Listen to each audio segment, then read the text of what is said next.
toutes et à tous, je suis ravie de vous retrouver sur la chaîne de la micronutrition 2.0. Aujourd'hui nous allons parler d'une épice qui fait beaucoup parler d'elle, c'est un peu un or orange, le curcuma.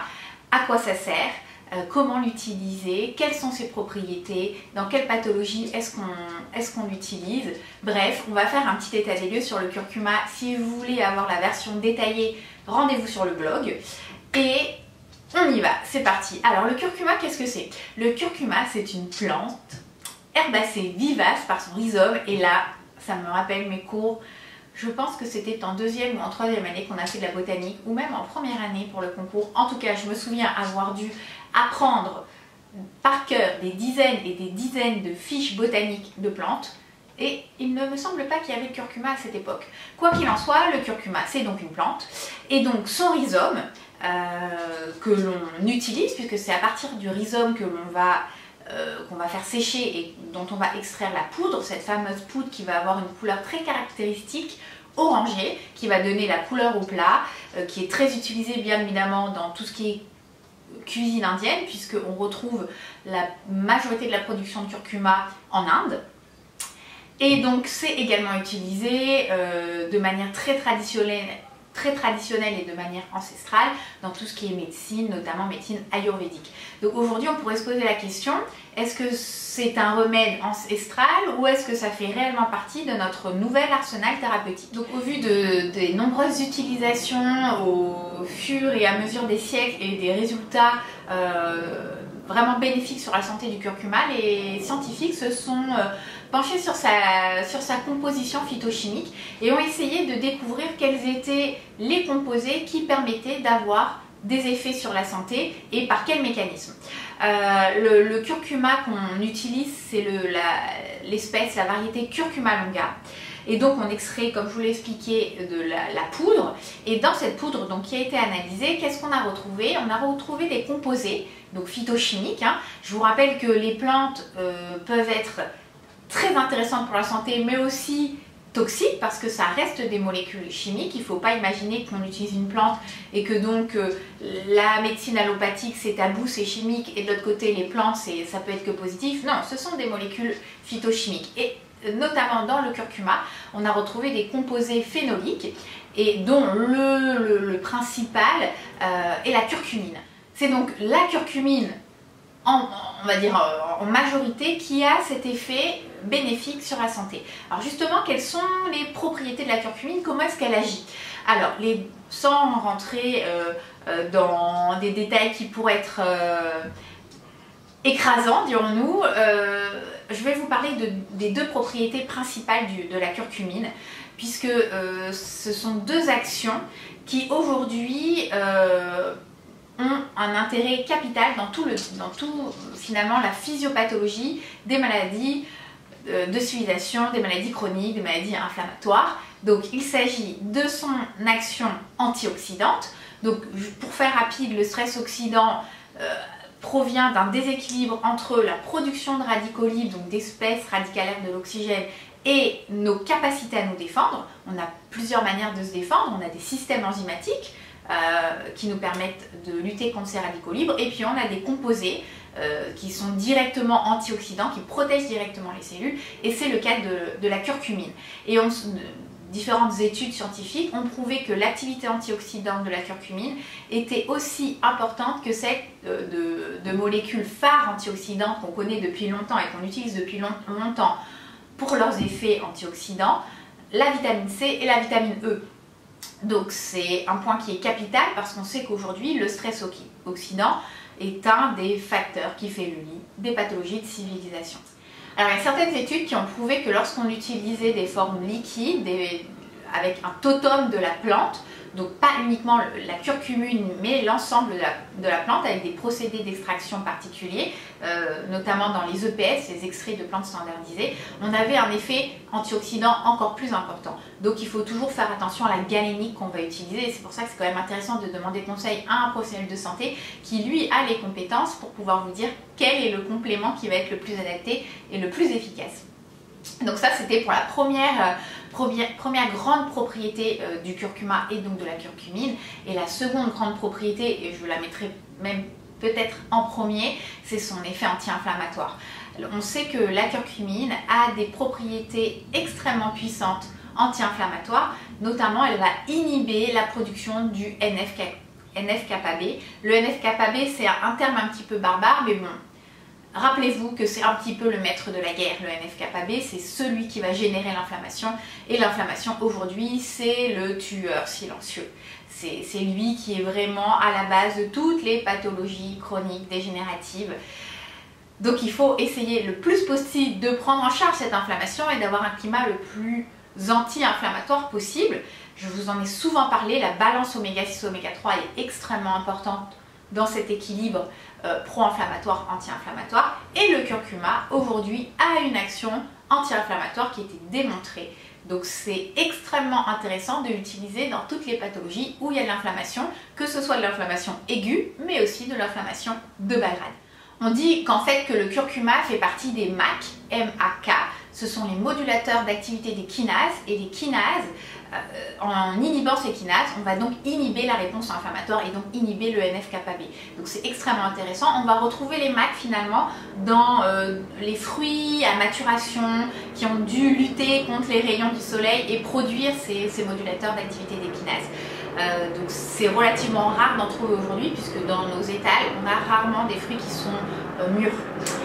On les laisse mûrir une fois qu'ils sont cueillis et qu'on les a mis à la maison. Donc c'est pas du tout le même processus, et on n'a pas autant de MAC dans ce type de maturation. Donc des études ont démontré que l'effet anti-inflammatoire de la curcumine, du curcuma, pouvait être comparable à ceux d'anti-inflammatoires allopathiques, et avec l'intérêt de ne pas présenter les effets indésirables, notamment tout ce qui est gastralgie, avec les fameuses brûlures à l'estomac, les ulcères gastro-duodénaux que peuvent entraîner notamment les AINS, donc les anti-inflammatoires non stéroïdiens, l'aspirine. Donc c'est quand même un intérêt capital. Donc la curcumine, aujourd'hui, on sait qu'elle a cette capacité d'inhiber notamment la synthèse de prostaglandines, les PGE2, qui sont issus de l'acide arachidonique. Et donc, encore une fois, quand on pense acide arachidonique, on pense NF-kappa B, on pense pro-inflammatoire. Donc aujourd'hui, quand on épluche la bibliographie scientifique, il y a de très nombreuses études scientifiques qui mettent en avant les différentes propriétés du curcuma, les mécanismes d'action moléculaire du curcuma, ses cibles cellulaires, et donc ont été mises en avant ces fameuses capacités antioxydantes, anti-inflammatoires, mais aussi anti-angiogéniques. Donc quand on pense angiogenèse, on pense cancer. Pro-apoptotique, donc là pareil, on pense cancer, donc cette capacité à entraîner l'apoptose des cellules, donc la mort cellulaire. Des capacités de détoxication hépatique, parce qu'on sait que la détox hépatique, elle est amoindrie lorsqu'on a des processus inflammatoires. Donc d'une manière détournée, le curcuma permet de favoriser la détox hépatique. Des capacités d'augmentation d'activité des lipases pancréatiques, donc une meilleure action du pancréas, une meilleure synthèse des lipases et donc une meilleure digestion des graisses. Donc finalement, le curcuma, la curcumine, a vraiment une action pléiotrope et des propriétés extrêmement intéressantes pour la santé. Et pour terminer, le curcuma a une action, on va dire, protectrice de la dysfonction mitochondriale. Les mitochondries, ce sont nos organelles qui nous permettent de vivre tout simplement, puisque ce sont un petit peu nos machines à gaz qui nous permettent de produire de l'énergie sous forme d'ATP. Donc c'est un bon fonctionnement mitochondrial, c'est la garantie d'un bon vieillissement, d'un vieillissement réussi. Et le curcuma permet aujourd'hui d'éviter cette dysfonction mitochondriale. Donc c'est extrêmement important. La mitochondrie, c'est un des 7 piliers de notre santé, et vous voyez que le curcuma a cette action qui est extrêmement intéressante et agit donc sur plusieurs piliers de notre santé. Donc notamment l'activité mitochondriale, la gestion du stress oxydant, la gestion de l'inflammation, la partie de la détox hépatique. Donc c'est vraiment aujourd'hui un micronutriment extraordinaire dont il ne faut pas se priver. Alors, dans quelle situation utiliser le curcuma? Donc je pense que ce n'est pas la peine que je vous le rappelle, mais je vais quand même le faire. Il ne faut pas s'automédiquer. C'est quelque chose qui est évident aujourd'hui. Faites attention. Effectivement, on retrouve beaucoup d'informations sur Internet. Notamment, voilà, moi je produis du contenu sur Internet, mais sachez que Tout le monde est capable de produire du contenu sur Internet. Que vous soyez compétent ou pas, que vous ayez des diplômes reconnus par l'État ou pas, que vous ayez une expertise ou pas. Donc, vous allez pouvoir trouver de nombreuses informations, mais aussi beaucoup de désinformations. Et la santé, c'est quelque chose qui est extrêmement compliqué. Notre corps humain est extrêmement compliqué et c'est malheureusement, certaines personnes s'imaginent pouvoir donner des conseils en nutrition et en santé après s'être fait finalement leur propre expérience, après avoir lu quelques ouvrages. Ça ne fonctionne pas comme ça et c'est extrêmement dangereux de suivre ce type de conseils. Donc effectivement il y a cette liberté d'expression, mais faites attention, l'automédication peut être dangereuse. Encore une fois, je vous l'ai expliqué, bien que ce soit des plantes, les composés sont des composés phytochimiques qui peuvent avoir des effets indésirables. Donc pas d'automédication, pas de raccourcis qui seraient trompeurs. Demandez toujours conseil à un professionnel de santé, à un médecin, à un pharmacien formé à la micronutrition, à la phytothérapie, pour qu'il puisse vous conseiller la complémentation qui vous sera adaptée, parce que nous sommes tous uniques, encore une fois, nous sommes tous uniques et à ce titre nous méritons une prise en charge qui nous soit personnalisée et adaptée. Néanmoins, je vais quand même puisque cette vidéo est quand même une vidéo informative, donc je vais vous donner quelques situations dans lesquelles la prise de curcuma et de curcumine est intéressante. Donc au vu des propriétés et des mécanismes d'action du curcuma, on se doute que toutes les pathologies inflammatoires et toutes les pathologies dans lesquelles on retrouve du stress oxydant, le curcuma aura tout son intérêt. Donc toutes les pathologies inflammatoires, type pathologie chronique inflammatoire intestinale, les fameuses MICI, les pathologies inflammatoires articulaires, la polyarthrite rhumatoïde, la spondylarthrite ankylosante, toutes les pathologies digestives avec insuffisance hépatocellulaire, pancréatique, toutes les pathologies neurodégénératives et les pathologies neuropsychiatriques, on va retrouver une neuroinflammation, donc les troubles anxio-dépressifs, les troubles de l'humeur, le curcuma a son intérêt, toutes les pathologies cancéreuses, puisqu'on sait aujourd'hui que les mécanismes pro-angiogéniques, le stress oxydant et l'inflammation font le lit des cancers. Quelle autre pathologie? Les pathologies cardiovasculaires, bien évidemment, dans lesquelles, notamment les pathologies athérothrombotiques, où on va retrouver une oxydation du cholestérol, des LDL cholestérol. Donc l'effet antioxydant du curcuma est extrêmement intéressant dans les pathologies cardiovasculaires. Et puis on sait également, je ne vous en ai pas parlé dans la partie propriété du curcuma, mais le curcuma permet d'améliorer les bilans lipidiques. Alors comment prendre le curcuma? Donc pendant longtemps, et encore beaucoup ont ce discours, que le curcuma doit être associé au poivre. Alors, première chose à savoir, c'est que la biodisponibilité du curcuma est très mauvaise. Pourquoi est-ce qu'elle est très mauvaise? D'une part parce qu'elle est très mal absorbée, et deuxièmement parce qu'elle a un métabolisme qui est accéléré, un métabolisme hépatique. Donc ça explique que sa biodisponibilité est mauvaise. Biodisponibilité, ça veut dire quoi? Ça veut dire que le pourcentage de principes actifs contenus dans la portion de curcuma que vous allez utiliser et qui va arriver au site actif est très faible. Donc finalement, on aura beau prendre beaucoup de curcuma, la quantité qui va réellement agir sera faible. Ça, c'est un premier point à bien retenir. Ce qui veut dire qu'aujourd'hui, il faut trouver des techniques pour pouvoir améliorer la biodisponibilité du curcuma. Alors pendant longtemps, on a expliqué qu'effectivement, qu'associer de la pipérine, qui est donc un des principes actifs du poivre noir, à la curcumine, ça augmentait la biodisponibilité du curcuma. On l'expliquait parce que la pipérine, en fait, va inhiber une des voies de métabolisation hépatique du curcuma, une étape qui s'appelle la glucuronidation. Donc, c'était intéressant. Le problème, c'est que le poivre, finalement, il agit surtout au niveau de l'absorption du curcuma au niveau intestinal. C'est-à-dire qu'au niveau intestinal, je vous en parle très souvent, on a cette fameuse barrière intestinale qui est faite d'une monocouche de cellules, d'entérocytes, qui sont liées les unes entre les autres. Et le poivre, la pipérine, a cette propriété finalement de disjonctionner, d'écarter les entérocytes. Et donc ça explique que la biodisponibilité du curcuma est augmentée puisqu'il passe beaucoup plus facilement.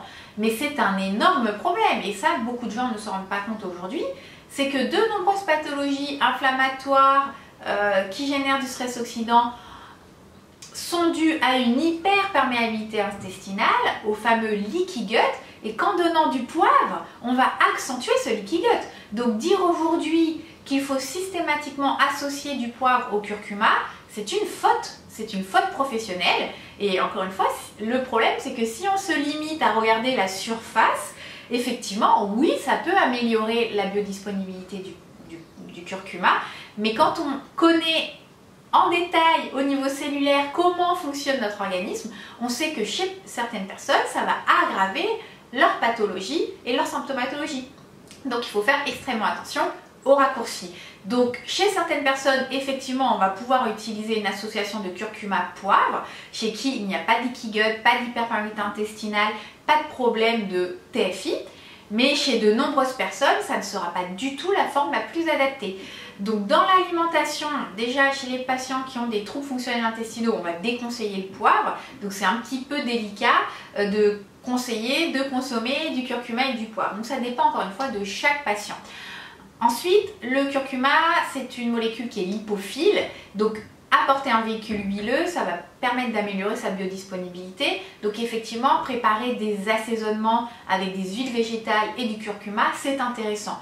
Préparer des plats cuisinés avec du curcuma, c'est intéressant. Mais vous l'avez bien compris, le curcuma ayant une biodisponibilité qui est mauvaise, l'apport alimentaire dans certaines situations où on a déjà une pathologie, des signes fonctionnels importants, ça ne sera pas suffisant. Il va donc falloir utiliser du curcuma par voie orale avec des galéniques bien spécifiques. Et il y a pas mal d'études qui sont sorties justement pour déterminer quelles étaient les formes de curcuma qui étaient le mieux biodisponibles, le plus biodisponibles. Et on a mis en avant plusieurs formes, notamment des formes de micelle liquide de curcuma.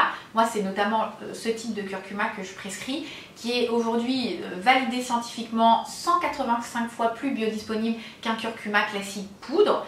Il y a des formes de curcuma avec liposome, il y a des formes de curcuma avec polysaccharides, notamment dans les EPS, dans les extraits fluides de curcuma. Et donc ça va permettre d'améliorer, de multiplier par 20, 40, 100, 200 la biodisponibilité du curcuma. Donc encore une fois, tout va dépendre de votre état de santé. Tout va dépendre de la quantité de curcumine dont nous allons avoir besoin pour gérer tel ou tel symptôme. Donc, je dirais que le plus important, c'est finalement de confier sa santé à un professionnel qui va pouvoir déterminer quelle est la posologie qu'il vous faut, quelle est la forme galénique qu'il vous faut en fonction de votre état de santé. Donc, si vous ne souhaitez pas consulter, ne vous aventurez pas à acheter des compléments alimentaires à base de curcuma sur internet parce qu'on retrouve tout et n'importe quoi. On a même retrouvé dans une étude des traces de mercure dans des compléments à base de curcuma. Vous allez même peut-être acheter des curcumas qui vont vous coûter cher et qui sont très peu biodisponibles. Vous avez peut-être une hyperperméabilité intestinale et utiliser du curcuma avec du poivre va aggraver ce leaky gut. Donc ne vous aventurez pas à faire ça, ne jouez pas aux apprentis sorciers. Comme j'ai l'habitude de dire, chacun son métier et confiez votre santé à un professionnel compétent. Donc à titre informatif, on va utiliser des posologies très variées de curcuma en fonction de la pathologie et de la symptomatologie du patient. Par exemple, pour un effet antioxydant, notamment pour la protection de l'oxydation du LDL cholestérol, des doses de 20 mg journalières ont montré leur efficacité. Pour un effet anti-inflammatoire, et notamment anti-inflammatoire dans les inflammations aiguës, on va monter jusqu'à presque 500 mg de curcuma. Mais encore une fois, en fonction de la galénique du curcuma que vous allez utiliser, les posologies vont être totalement différentes. Donc il faut l'expertise scientifique et médicale d'un thérapeute compétent pour pouvoir déterminer quelle est la posologie qui vous convient et quelle est la galénique qui vous convient. J'insiste lourdement là-dessus parce que je vois trop de vidéos sur YouTube, que j'arrête de regarder d'ailleurs, où on vous donne des conseils sans aucune validation scientifique, sans aucune expertise, uniquement basée sur l'expérience personnelle. Et on sait aujourd'hui qu'en médecine, l'expérience personnelle ne vaut rien. C'est vraiment la référence, ce sont les publications scientifiques, ce sont ces essais cliniques qui sont faits, c'est la compréhension vraiment pointue de tous les mécanismes biologiques et biochimiques et physiopathologiques qui peuvent nous permettre de donner des conseils à un patient. Donc on ne peut pas s'improviser thérapeute, c'est compliqué, c'est vraiment très compliqué de faire ça et dangereux je trouve. Alors je ferai juste une petite parenthèse sur les potentiels effets indésirables. Dans les essais cliniques de phase 2, pas de toxicité du curcuma, il n'y a pas eu d'études sur la femme enceinte, donc on évite de le recommander, notamment à dose pharmacologique. Mais visiblement, innocuité du curcuma, pour l'instant en tout cas, aux doses pharmacologiques qui ont été testées. Au niveau des interactions médicamenteuses, vu les propriétés du curcuma, il pourrait y avoir des interactions médicamenteuses avec les anti-inflammatoires non stéroïdiens, avec l'aspirine. Il pourrait y avoir des interactions médicamenteuses avec les antithrombotiques, les antiplaquettaires, puisque c'est aussi des propriétés du curcuma. Parce que le curcuma, il va inhiber les thromboxanes et activer certaines prostacyclines. Et donc, il va inhiber la formation de thrombus. C'est non exhaustif, mais voilà les principales interactions. Il y a des interactions alimentaires. Et on retrouve au niveau des contre-indications, donc tout ce qui est obstruction des voies biliaires. Donc dès qu'il y a un problème au niveau des voies biliaires, il est impératif encore plus de consulter un médecin afin de vérifier est-ce que le curcuma peut être utilisé. Et donc je vous l'ai expliqué, chez la femme enceinte, il y a des précautions d'emploi, donc on évite de conseiller à dose pharmacologique chez la femme enceinte. Alors en conclusion sur le curcuma, pour ne pas faire une vidéo trop longue, on peut dire que le curcuma a une action pléiotrope. Ses propriétés pharmacologiques ont été démontrées et validées scientifiquement, que le curcuma est une place de choix dans notre arsenal thérapeutique, notamment chez les micronutritionnistes, où on va utiliser le curcuma pour ses propriétés anti-inflammatoires, antioxydantes, cardioprotectrices, hépatoprotectrices. Et donc on va y avoir finalement recours dans de nombreuses pathologies, que ce soit notamment également en prévention. À titre préventif, on va pouvoir utiliser également le curcuma. J'insiste encore une fois lourdement sur le fait qu'il ne faut pas s'automédiquer, qu'il ne faut pas se complémenter sans avoir demandé conseil à un professionnel de santé qui est compétent en micronutrition, en phytothérapie, car bien que ce soit des plantes, elles sont composées de molécules chimiques qui peuvent donc être potentiellement toxiques et avoir des effets indésirables. Donc ce qui nécessite les connaissances et la rigueur scientifique et médicale d'un thérapeute, d'un médecin, d'un pharmacien. Mais en attendant, si vous n'êtes pas décidé à consulter, vous pouvez toujours remplir vos placards de curcuma, de poudre de curcuma, cuisiner au quotidien le curcuma. Ça donne une jolie couleur à vos plats, ça donne du goût aux plats, c'est exotique. Vous pouvez l'utiliser aussi bien dans les plats chauds que dans les plats froids. Si vous n'avez pas de problème digestif, associez-le au poivre, on peut aussi l'associer au gingembre, et donc un véhicule gras, donc à de l'huile, notamment d'olive ou de colza. J'espère que cette vidéo sur le curcuma vous aura plu. Si vous voulez d'autres vidéos sur des micronutriments, sur des plantes particulières et que vous souhaitez que je vous fasse un petit résumé de la bibliographie scientifique actuelle, n'hésitez pas à me faire vos suggestions en commentaire. J'imagine que la prochaine sera sur les oméga 3 ou le sélénium ou le magnésium. Mon cœur balance encore. Ce sont trois micronutriments qui sont extrêmement importants pour notre santé aujourd'hui. Donc, surprise, mais n'hésitez pas à me faire part de vos envies et de vos questions en commentaire. Si vous souhaitez avoir plus d'informations sur la micronutrition, la médecine fonctionnelle et nutritionnelle et notamment la psychonutrition, n'hésitez pas à m'envoyer un mail, je vous y répondrai personnellement avec plaisir. Je vous retrouve prochainement sur cette chaîne ou sur le blog www.lamicronutrition2.0.com. À votre santé!